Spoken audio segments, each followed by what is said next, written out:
So if it wasn't for the work that I did at Sing Other Girls, I don't think I would have been in the United States. The beauty with us in the U.S. is we are together. We have no tribe, we have no ethnicity, we are Kenyans. Stay connected with a community. It could be a church, could be whatever, but do not leave by yourself. When that encounter happened where I was hurt, and this right here, and I ended up being in the emergency, I was in a coma. So when I got back, I remember, I thought I was dead actually. So I remember asking God, I said, God, if you give me this opportunity to leave. How long were you in a coma? I think it was about a week. So I said, God, and I remember that was in North Carolina. So I said, God, if you give me this opportunity to leave, I will leave for you and I'll speak up on this topic. From a mentor to a CEO, mother, I'm talking about Phylis Jerono, a professor from the University of North Carolina, Central University in the United States of America. Phylis breaks to us how it has been for her going through domestic violence in the midst of her career and also raising her two beautiful daughters. Enjoy the show.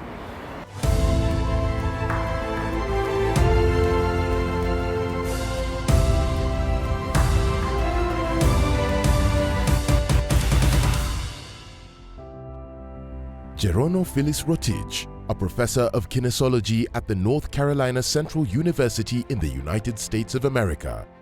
She is the CEO and founder of Women and Youth and Global Diversity Consulting, a firm that advocates for the empowerment of women and the youth. Professor Jerono is the current president of the Kenya Scholars and Studies Association, KESA, and a Carnegie African Diaspora Fellow. She also served as a commissioner on the status of women in Guilford County, USA. And now, let's delve deeper into this mentor, mother, activist, CEO who has endured social and domestic violence to become what she is today. Welcome to the show, Prof. Thank you so much. Thank you for the invitation. For those who don't know you, tell them your name and what you do. My name is Professor Jerono Phylis Rotich.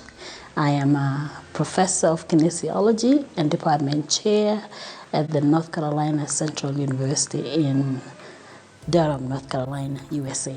I am also the president of the Kenya Scholars and Studies Association. That's an organization that brings together scholars outside Kenya. And we have conferences, we have meetings, we have a journal, we have publications, so we do a lot of great work and focusing on Kenya. I'm also the CEO and founder of Kenya Students in Diaspora. I am also the CEO and founder of Women and Youth Consulting. And then among other organizations that I serve in Kenya, I am on the National Executive Board of Kenya Christian Fellowship. I am also on the board. I've served as a president for the Kotapka and vice president, and then I'm a commissioner for research and publication with the International Council of Traditional Sports and Games. And I'm a proud mother of two girls. Come on, the introduction. You bear so many titles. I mean, there are a handful. How would you like me to address you? Just call me. Just call me Prof. So, Prof. Jerono, yeah, the people who are in the US perhaps have met you, and people who are in Kenya, because I understand you do a lot of things. When did you go to the US? I went to the US in August 1995. I received a scholarship, a graduate assistantship, to do my master's in sports science at SUNY Brockport, New York. What does sports science involve? So sports science is actually a bigger field now. We call it kinesiology, that looks at the study of the human movement, the body, of the kinetics of the human body. So it encompasses all fields in sport. It includes sports science, exercise science, sports medicine, exercise physiology and anatomy, sports psychology, physical education, teaching and health. We have also athletic training, conditioning, we have therapy, physical therapy. So it's an whole field that encompasses the study of the human body, the movement. So yes, it's a very interesting field. I did my undergraduate at Kenyatta University. Oh, you're an alumni of KU? Yes, I'm an alumni of KU, and then thereafter I was teaching at Singora Girls and at Kenya Science Teachers College before I left to the US. So I've been there for 28 years. 28 years. What got you to go to the US? I was teaching and coaching at Singora Girls. And I used to travel with the student athletes. So I know those who are in Washington, Seattle, now Oregon. I hope then congratulations to all those who have won. So I worked very hard with the girls. And one professor, her name is Professor Jerono Thompson, she had come to visit her sister, and she liked what I was doing. She was very impressed with my professionalism, what I was doing. And she asked me if I wanted to come to the U.S. because she was preparing to take her sister to go to the United States, Linda. So I said, sure, who would say no to the U.S.? Yeah. So then she traveled back, and I was at Kenya Science. I transferred to Kenya Science. So she sent me the application forms for SUNY Brockport, and that is how I got there. So I always tell people, whenever you're given an opportunity to do something, do it so well, because first of all, God is watching and others are watching. So if it wasn't for the work that I did at Singora Girls, I don't think I would have been in the United States. So I do want to thank Professor Jerono Thompson for opening that opportunity for me, because I hadn't thought about it. When you set foot in the US, you just came from Singora Girls. What was that one thing that struck you? The culture. The culture was very different. And you know, I went to, you've been to the US, but I went to Brockport, that is near Rochester, near Canada. It was extremely cold. So the weather was bad, because I went there in August. So the weather was amazing. The weather was bad. It was freezing. It was cold. It was snowing. So the weather and the culture was extremely different. It was winter. It was winter. It was the beginning of winter. So the weather was a shock because it was cold, it was snowy, it was winter. I didn't have the appropriate dressing for the weather. And then the culture. It's predominantly white place. Upstate New York is white. So the culture was extremely different because there were very few people who looked like me. And then going to the class, the expectations were just different. I remember the first time I went there, the first day I went to class, because our classes were in the evening. I was a graduate assistant, so I was teaching during the day, and then I had to go to class at night. So the first night the professor gave us a 5-page assignment that has to be typed. I'm like, wait a minute, I don't even have a laptop. I don't even know how to type. So that was like, wait a minute, I think I'm at the wrong place. So it was just, but it was a big culture shock. It was a big transition, but I did it. Tell me about you being a mother of 2 kids, yes. 2 beautiful girls. They are all grown right now. When you went to the US then, how were they? How was it for you?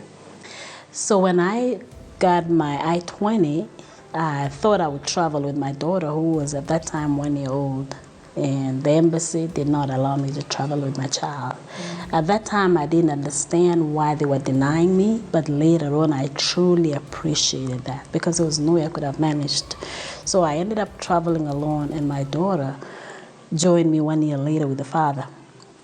So that is Valerie. She's 28 years old now. She came to the U.S. when she was 1 year old. She's doing very well. She works for a nonprofit organization in the U.S. and she does donor development. And their program has a school in Mahuru Bay. Yes. So she was here in May. She travels a lot. They focus on empowering women and youth. So she does an amazing job, just like her mother does. Yeah, I think she's picked after the mother. Yes. Yeah, what about your younger daughter? My youngest daughter, Vienna, is 25. Valerie has the same birthday with me, so she just turned 28. Vienna is a student. She's doing a master's in information science and business administration. Yeah. So she's finishing up in December, but right now she's doing an internship with Dell. So she's busy working full-time in the summer and taking classes. Mm-hmm. And they're all adults. I've been here for 2 months and they're all taking care of themselves. You must be so proud as a mother. Extremely proud. I could not have asked for greater children and greater daughters like that. They're beautiful girls. They love the Lord. They work very hard. They're very responsible, and it's just amazing. It's just amazing. So I'm very proud of my girls, and I want to thank my mother because she raised me well, and that's how I'm able to raise my children well. She's a lovely, wonderful mom. Yes. Tell me about your scholarly work, because I understand you have a lot of partnerships, going on with the University of Nairobi, if I'm not wrong. Yes, so I'm actually here in Kenya under the Carnegie African Diaspora Fellowship. So that is a program that is funded. They actually fund projects in Kenya. So right now we're actually 14 of us who have been funded by African Carnegie Fellowship, and they fund projects. So the universities here in Kenya, they submit a project, and then they match the project with a faculty member who is from Kenya in the United States.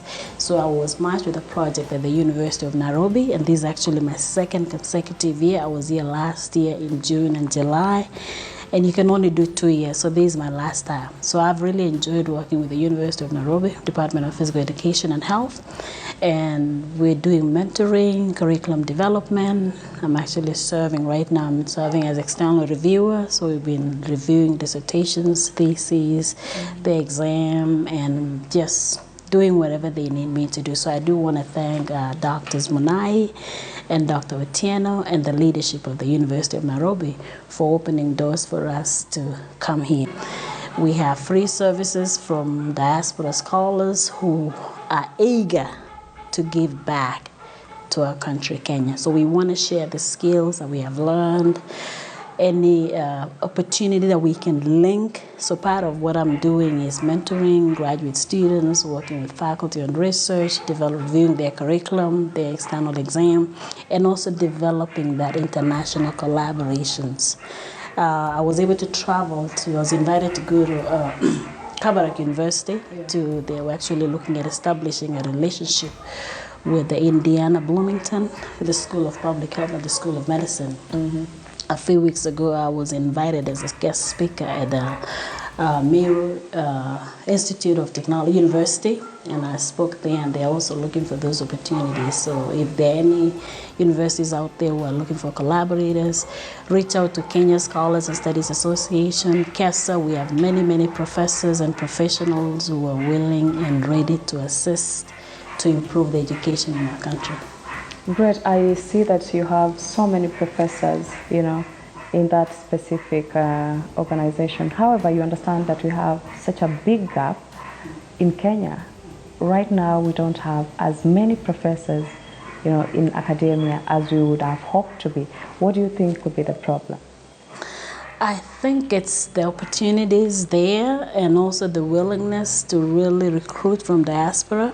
Like you said, you're right, we have many professors. This is our 14th annual conference, and the embassy, the Kenyan embassy, have closely worked with us.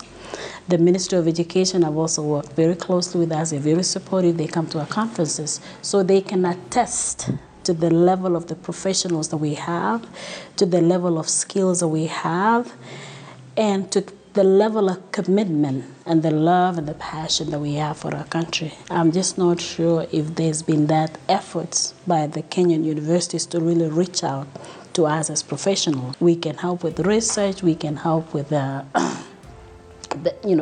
whatever they need. So I just hope that they can be more receptive, they can come, help has been very interested, and they've really participated and supported us. So I do want to applaud help with under the leadership of Ringera, because through that, a lot of us have actually paid back our loans. So we just don't support with research, with scholarship, with mentoring, but we're actually giving back. Something like help, we are paying our loans back. I think most of our KESA members have actually repaid their loans back.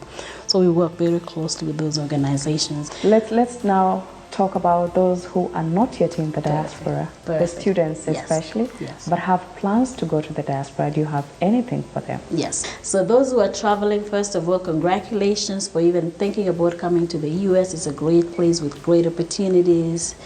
But before you get there, just take some time to read about the state that you're going to or the university that you're going to.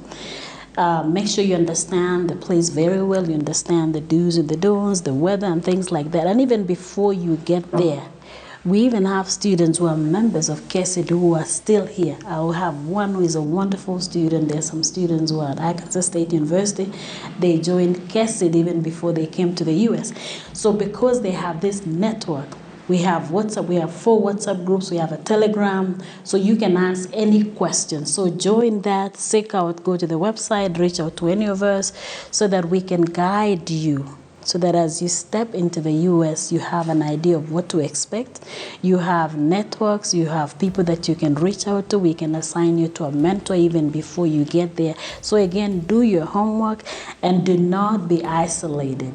The problems that we've seen with the students who don't do well in the U.S. is they come in there and they stay on their own. They don't want to reach out to the Kenyan community. They don't want to reach out. They are not connected to any faith-based organization. They are not connected to any community.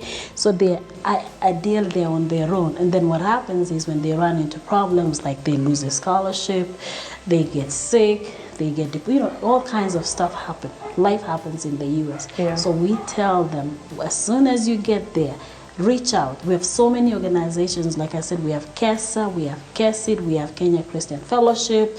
We have different organizations for different ethnicities, Kotapka, for example. So reach out. Reach out to them, reach out, go to church, be a member, be seen in your community, be present in your community, and don't live alone. In America, we call it social investment. You have to invest, you have to get connected with people, otherwise life can be difficult. Now that you raise social investment, there's this thing that keeps, coming up, especially when one of us gets to lose their loved ones, or we have loss of lives in America, and then we have to have the body brought back home. Are there any mechanisms that have been put in place? Because the last time I checked, it has been hectic and very, very expensive. That's a wonderful question. I'm actually glad you asked. We have so many organizations. That's why I said get connected to the community. We have benevolent groups. So we call them benevolent groups. So you become a member, like in North Carolina, we have about 5 different ones, among the Kotapka. So there's so many benevolent groups that you can belong to. What happens there is you contribute. So let's say somebody loses their loved one. We recoup. I'll give an example of the one we have in North Carolina. Is somebody loses a loved one, each person contributes $40. That's not a lot of money, and we're able to give that person up to $5,000. That's more than enough for them to get a ticket. And those who are not able to travel, at least they can send that money home. So if you're part of a benevolent group in your community, then you are fine. The problem is with these people, again, who do not want to belong to a community. So what happens is, if you don't want to belong to a benevolent group, what that means is you don't want to help somebody when they have a problem. But when you have a death in the family, you have something that goes on, you want to be helped, right? Yeah. So the people, they're like, where have you been? So it's a two-way traffic. So join in there, something happens, and when something happens, you get the money immediately.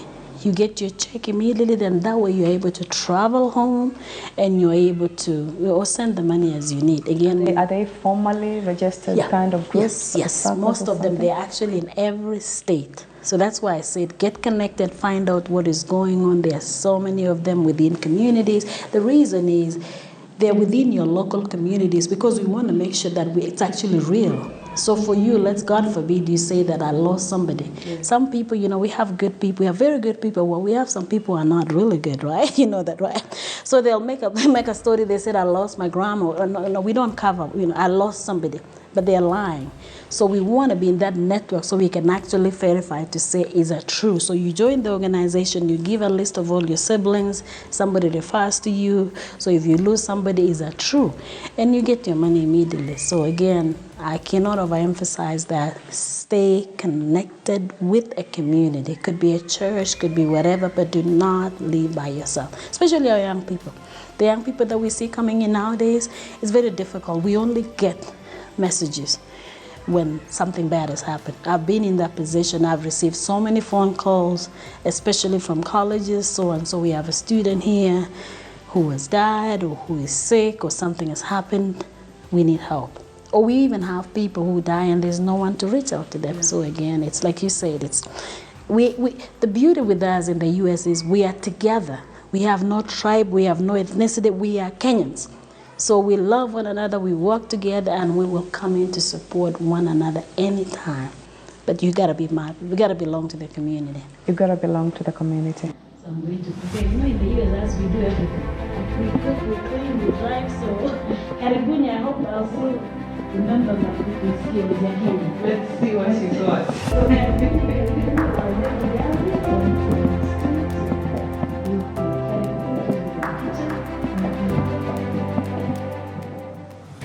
Karibu jikoni. Thank you. So I hope you help me to make some nyama hapa hivi.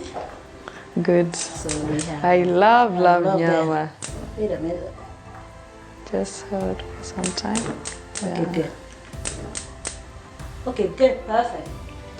So yeah, this is a little bit of what we do. You know, in the US, Hatuna maid. We are the drivers, we are the maid, we do everything for ourselves. Yeah. So we're used to doing this. So we get up in the morning, we make breakfast, Yes. we come back, toa viatu, we go straight into the kitchen. Great. And now that you're talking about kupeleka watoto shule, go straight to the kitchen. Tell me about your personal life, Prof. So I am currently I'm a single mom. Yeah. You know, life happened. I went through some challenges, like violence, a few things here.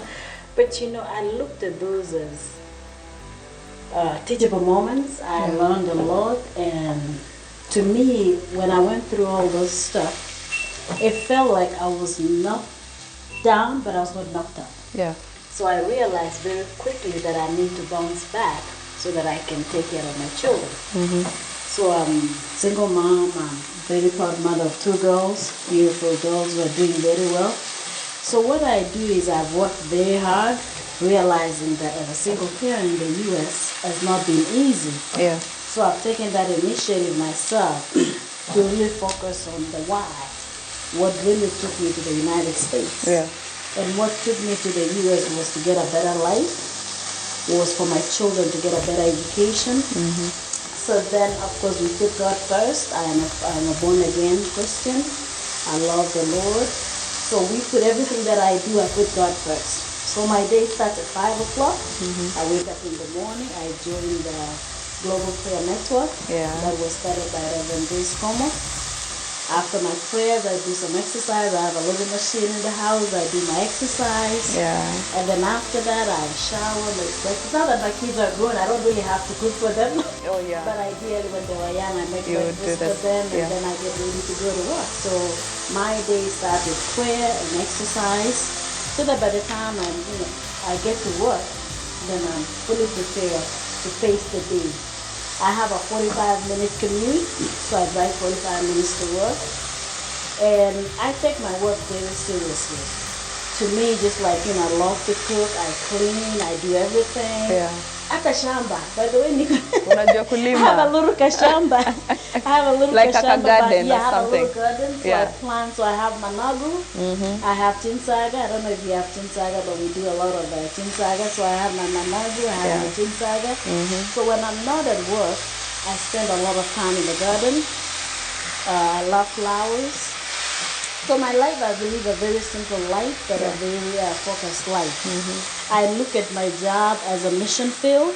So perhaps you just tell me these bits about you going through domestic violence. Yes. Yeah. Because a lot of women go through that. Yes. And not so many get to talk about it. Very true. Yeah. Very true.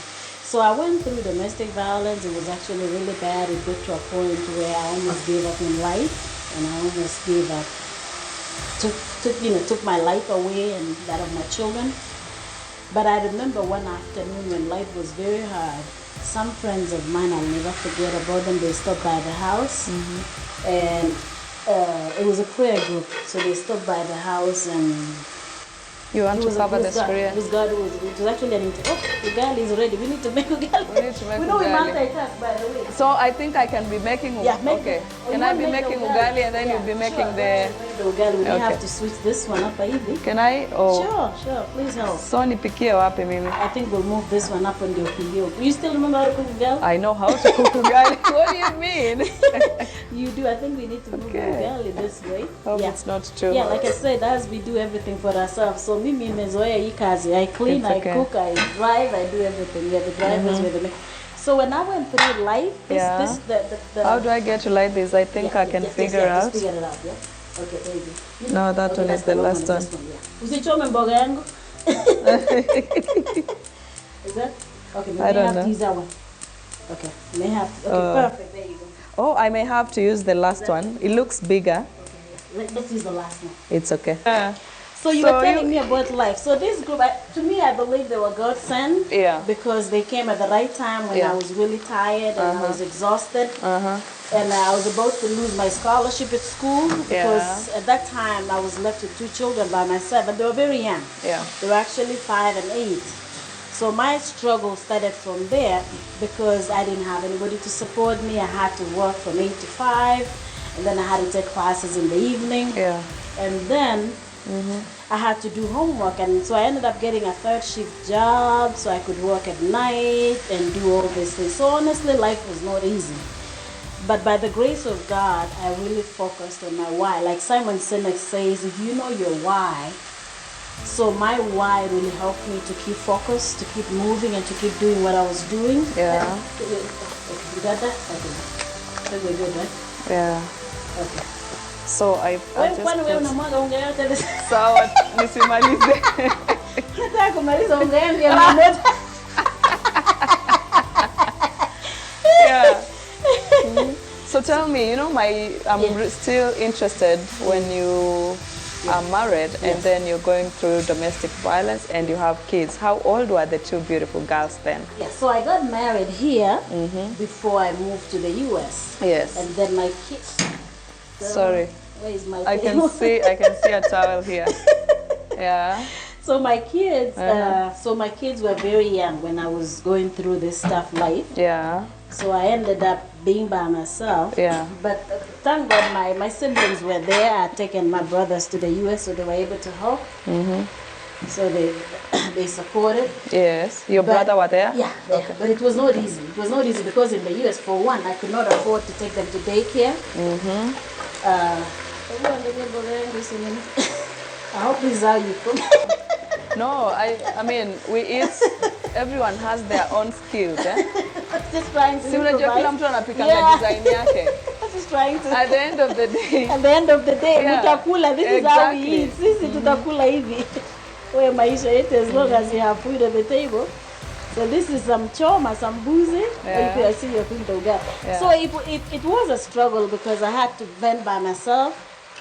So I reached out to the church, really helped me. My friends and church members were really there to stand with me. Yeah. But also, like I said from the beginning, I have wonderful children who kind of figured out from an early age that their mother was struggling.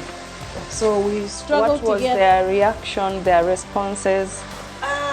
It was tough. It was very tough because they could see the struggle. But I remember my professor, and I'll never forget her name. Her name is Jewel Cooper. She told me, she says, my dear, don't let your children see you crying. And I tell women this, when you're going through a tough time, don't let your children see that you're struggling. Yeah. So she told me, she said, go take care of your children, put them to bed, and cry all you. And that's what I did. I used to have a hard face. Yeah. When they go to bed, I cry all I want to cry. And then by 5 o'clock, I wake up again and put up a tough face, a hard face. And so, you know, and to all the single mothers and to all the single parents, wherever you are, I really applaud you. It is not easy being a father and a mother.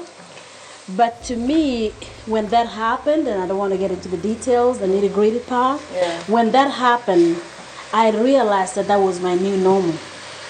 So to me, my new normal was I was here as a single parent in a foreign country with very limited support and with limited resources. So I stood by God. I really seek God, and I made time for my children. That's the beauty of the part is I sacrificed my sleep. So I made time for my children. I was there in school. I was there as a parent when they needed parents to be at school. I was there to do their homework. They never missed anything. They never lacked anything. So that is what I did. And, you know, by the grace of God, I graduated. So my kids actually should get a PhD because we went to school with them. You know, I literally used to take them to class in the evening because I used to teach in the morning from 8 to 5 as a graduate assistant. But then at night, my classes were from 6 to 9. So I used to bring the kids during the day and then in the evening. Yeah. So 8 to 5. That is a hectic schedule. It's okay. Yeah. Okay, kidogo tu. Tuweke kasupu. Kasupu kidogo. Yeah, tuweke kasupu. Yeah, tuweke kasupu kidogo. Is this enough? You know, my kids used to love soup. So yeah, that should be enough. Yeah. So then I used to teach from 8 to 5 because as a graduate assistant, you're required to teach. You're required to work 20 hours a day. Yeah. And then in the evening, all our graduate classes are in the evening so that they can accommodate professionals, those who work during the day. Yeah. So nikimaliza I'd work at 5, nakimbia nyumbani na wachukua watoto from school, and then I bring them to class. So my children were always sitting behind. They were very good girls. They sat there, they did their homework until I graduated. Wow. Yeah, so it was not easy, but it's, you know, by the grace of God, I stood firm. I was resilient. I focused on what I came to the country to do. For how long, you know, were you married, and where did it get for you to realize that you need to be out of that marriage? Yes. Tell me, what was that turning point for you? You know, umefika mwisho sasa. Yeah. So when that encounter happened, where I was hurt and this right here, and I ended up being in the emergency. I was in a coma. So when I got back, I remember, I thought I was dead actually. So I remember asking God, I said, God, if you give me this opportunity to leave. How long were you in a coma? I think it was about a week. So I said, God, and I remember that was in North Carolina. So I said, God, if you give me this opportunity to leave, I will leave for you and I'll speak up on this topic.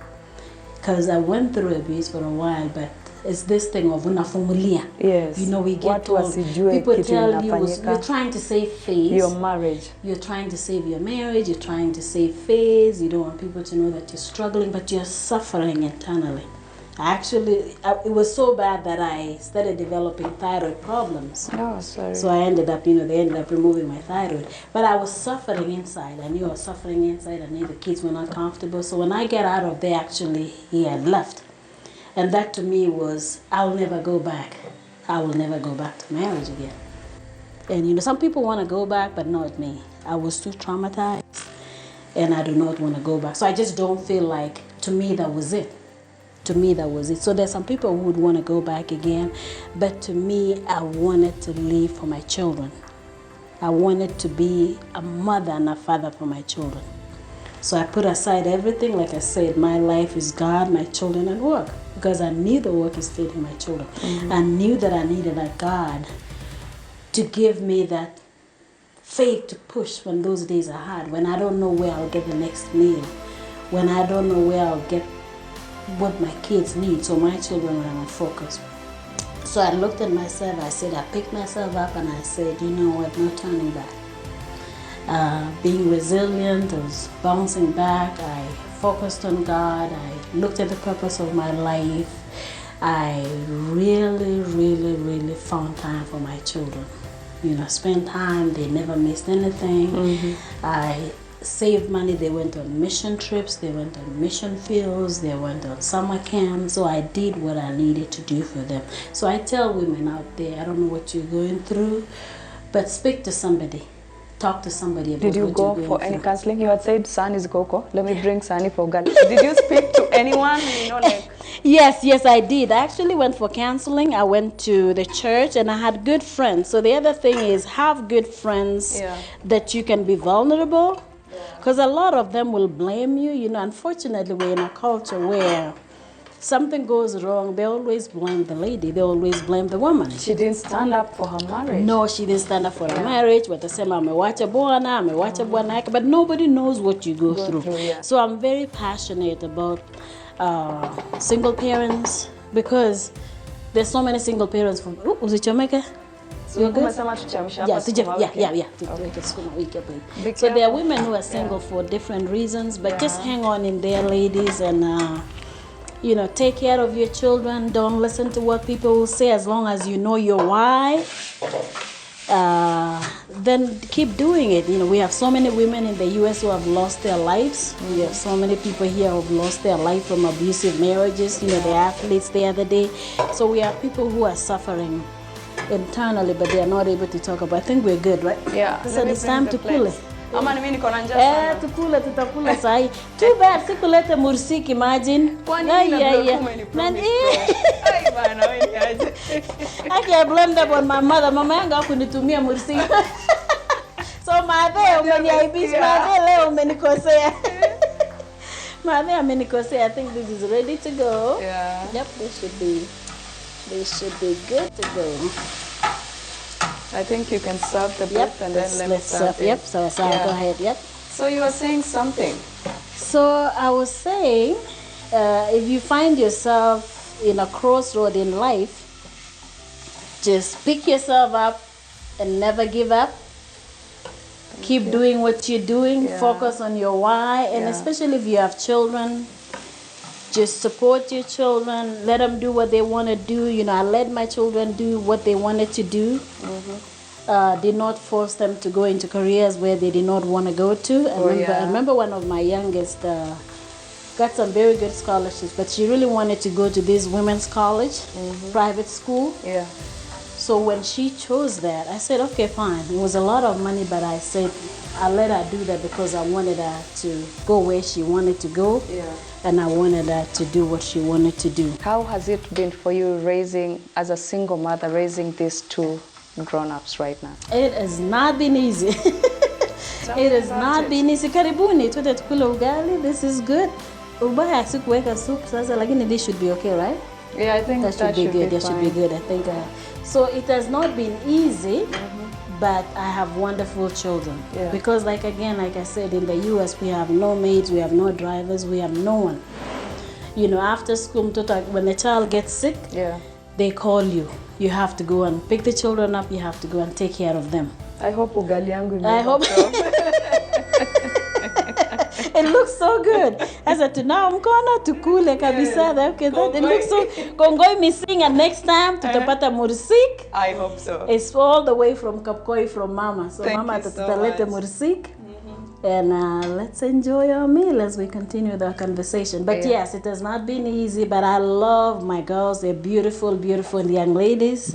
They love the Lord, they love people, and they love their mama, just like I love them.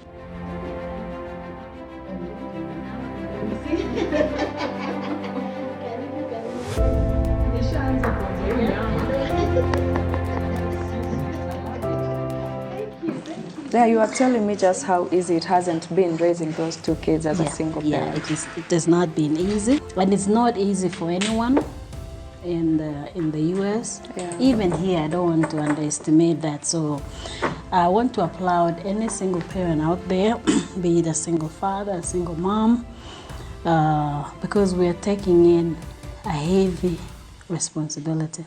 We're taking in a heavy load. So keep doing what you're doing, and if I did it, you can do it. Yes, just make time, and especially for our dear parents who are in the U.S., especially those who are in the nursing field or whatever field. Sometimes it can be overwhelming trying to work so many hours, and then in the process you don't have time for the children. I've had this from the youth themselves because I'm at KCFA, Kenya Christian Fellowship. I'm the Deputy Director for the Promised Generation. This is youth and college age students. So some of them will say, hey, our parents are working 2-3 jobs and they don't have time for them. So they end up raising themselves.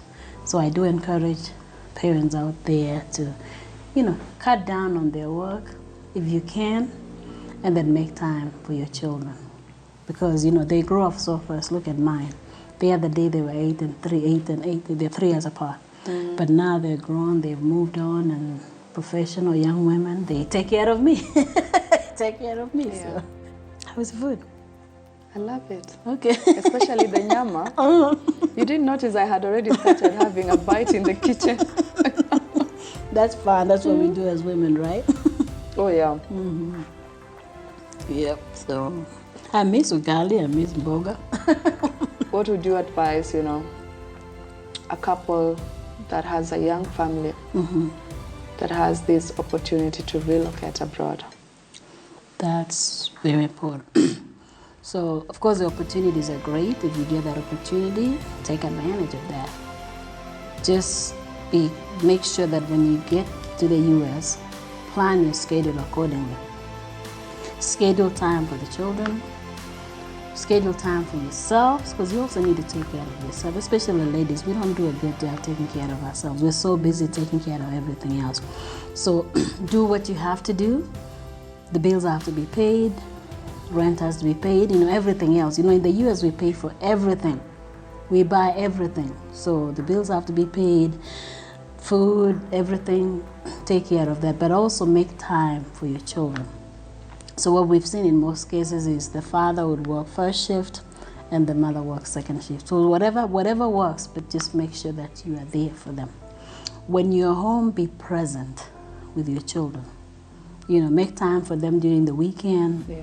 At least make sure you have a day, have dinner together, have meals together. That's very important. Have meals together. Be there to help them with homework. Be there to go to school. They have a lot of parents meeting, visit with them at school. Have friends come over. I used to have my children's friends come over all the time. So be there for them. In fact, I remember I had a big car. They used to call it the Stormtrooper. So I had a big Nissan Pathfinder, and it was an eight-seater. So my kids used to love it. They call it the Stormtrooper because I used to put all the kids and take them to trips, go to the pool, go to the beach, go to the mountains. So after they grew up and all their friends are gone, they started driving themselves, so I sold my Stormtrooper. So those are the kind of things, is just being there for them, taking them to church. My children have been so good because of that foundation that we really stayed in the church. They were in youth groups, they traveled, whatever they did, I really it's sacrifice. It's a lot of sacrifice, but it pays off. It does pay off. Because I'm back now, they're all gone, I'm all by myself. I literally try to get them, it's like make an appointment. I know, it's crazy, right? Yeah, so it's crazy how life just turns out. Where were you born and raised, Prof? Okay, yes. I was born in Kapkoi, Elgeyo Marakwet. Actually, I was born in Tambach Hospital in Elgeyo Marakwet, Keyo North. I am the third born with a family of 9. I'm the first daughter. How many girls? How many boys? We are 2 girls, 7 boys. Wow. Wow. 2 girls, 7 boys, yes. So But you told me your dad passed on. Yes, my dad passed on in 2008. He was diabetic and he had blood pressure. But he was a great teacher. Yeah. My mom was a stay-at-home mom. She took care of everything else. My dad was a teacher. And he's the one, between the two of them, they made sure that we went to school. We never lacked anything. We had education, we had whatever we needed. So I do want to thank my parents. Dad, you're watching from above. I took up your profession. You are a teacher, and my sister and I are teachers. So we want to thank you, Mommy. You are just an amazing, you are a trailblazer, Mom. You have taken care of all of us. We have never lacked anything. After Daddy left, you're still doing your thing. And we love you. We love you to the moon and back. So we love you, Mommy. Yeah, to the moon and back. Cheers to Daddy above. Do you have any plans to come back home? Yes, I am actually open to coming back home. Now that my kids are grown, I can retire anytime. I've worked for the state of North Carolina for 22 years. Yes. So I've worked for the state. I worked for the state of North Carolina for 22 years, and I've enjoyed it. And if any opportunity comes back, I will come back. But the other thing I want to emphasize is, you can serve your country from wherever you are. So if it means taking somebody's job, then I'm not willing to do that. But what I want to emphasize is, you can serve your country from anywhere, anytime, where we are. That is what we do as scholars, as Kenyan scholars in diaspora, as students. We're always looking for opportunities to pay back and to pay forward. So even if I don't get that opportunity, but if I do, I think I'm ready. I'm ready to come back home and serve my country, and especially to spend time with my mom, spend time with my family, because I've been gone for so long. Thank you so much for your time, Prof. Yes, thank you. So enjoy the ugali. We have plenty. We have to finish it, because now to tangush it. What do we do with the leftover? We can't You finish cooked a lot of ugali. You cooked a lot of it. I just took your instructions because it's you who put the water. So now we have to finish this Ukula ugali. ile ugali melala wewe? Then you can't throw away ugali. Nitakula ile nyingine inaitwa nini? The leftover kwa sufuria. Oh yeah. Yes. Yes. Now, even this one, you can just work in the foil and stack it in the refrigerator. I know my kids would not eat, so I never saved that. Just cook enough for that. Yourself. Oh yeah. But it's okay. We have friends coming, so we'll always. I'll try it though. Yeah, try. I mean, you can't be throwing away ugali, especially with the price right now. Exactly. Yeah. With the prices of unga, right? You better reuse it. So you come back tomorrow to cool the leftover. Up to you.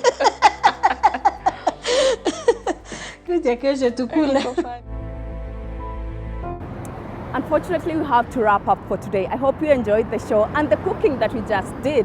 Remember, if you have a story with a global recognition, please don't hesitate to write to us through globtraction@standardmedia.co.ke or DM us on our social media platforms @globetraction. You can also follow me at Persil Telewa on Facebook, Twitter, Instagram, and YouTube for more of behind the scenes and any other story making headlines on the global scene. Until next time, I hope to catch up with you again only on KTN News at 8:30 every Saturday.